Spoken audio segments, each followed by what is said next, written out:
National Herald case में add के सामने पेश हुए कांग्रेस नेता राहुल गांधी से जांच अधिकारियों ने करीब 3 घंटे तक पूछताछ की। इस दौरान राहुल से लगभग 50 सवाल पूछे गए।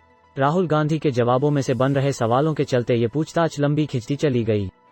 इससे पहले करीब 11:15 बजे एड ऑफिस पहुंचते ही वहां मौजूद सुरक्षाकर्मियों ने उनसे मोबाइल फोन वगैरह के बारे में पूछा तो राहुल गांधी ने उनसे कहा, आप चेक करिए, यह आपकी ड्यूटी है। हालांकि राहुल गांधी ने मोबाइल फोन अपने पास नहीं रखा था, उनके हाथ में एड के समन की कॉपी ही थी। ये भी पढ़ें। राहुल सोनिया पर 50 लाख लगाकर 2000 करोड़ बनाने का केस, समझिए क्या है नेशनल हेराल्ड का पूरा किस्सा। इसके बाद राहुल गांधी सुरक्षा कर्मियों के साथ असिस्टेंट डायरेक्टर रैंक के जांच अधिकारी के पास ले जाए गए। रास्ते में राहुल गांधी ने साथ चल रहे सुरक्षा कर्मियों से उनका नाम पूछा, साथ ही ये भी कि आप कितने दिनों से यहाँ कार्यरत हैं। क्या जांच के लिए आने वाले हर शख्स को इसी तरह जांच अधिकारी के पास तक ले जाते हैं? हालांकि सुरक्षाकर्मी और एड कर्मचारियों ने मुस्कुराकर रह गए, उन्होंने कोई जवाब नहीं दिया। राहुल गांधी जब जांच अधिकारी के कमरे में पहुंचे तब वो अधिकारी मौजूद नहीं थे। पूछने पर साथ के कर्मचारियों ने कहा कि आप बैठिए, साहब आ रहे हैं। सूत्रों के मुताबिक राहुल अधिकारी के आने तक खड़े ही रहे। अधिकारी जब पहुंचे तो उन्होंने राहुल गांधी से बैठने को कहा। मास्क लगाए राहुल गांधी ने कहा, थैंक्स, मुझसे जो पूछना है पूछिए, मैं तैयार हूं। राहुल गांधी को पानी दिया गया, उनसे चाय और कॉफी के बारे में पूछा गया।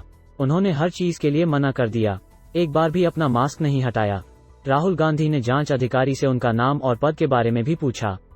राहुल गांधी ने अधिकारी से कहा, यहाँ कांग्रेस नेताओं से ही केवल पूछताछ होती है या किसी और को भी आप लोग बुलाते हैं? हालांकि अधिकारी ने इस पर कोई जवाब नहीं दिया। राहुल गांधी से पूछताछ के लिए एड ने 50 से ज्यादा सवाल तैयार कर रखे थे। हालांकि सूत्रों के मुताबिक राहुल गांधी के जवाबों में से निकल रहे सवालों के चलते ये संख्या बढ़ती गई।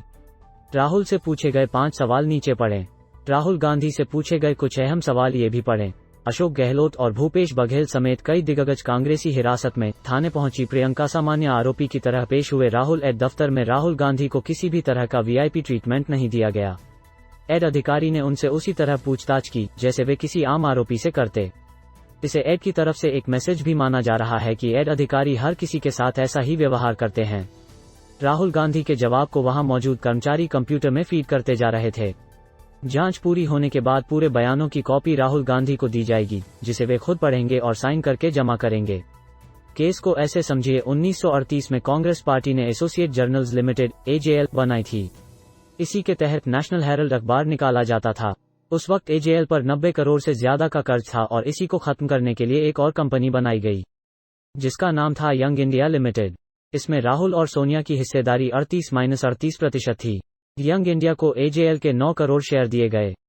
कहा गया कि इसके एवज में यंग इंडिया एजेएल की देनदारियां चुकाएगी, लेकिन शेयर की हिस्सेदारी ज्यादा होने की वजह से यंग इंडिया को मालिकाना हक मिला। एजेएल की देनदारियां चुकाने के लिए कांग्रेस ने जो 90 करोड़ का लोन दिया था वो भी बाद में माफ कर दिया गया।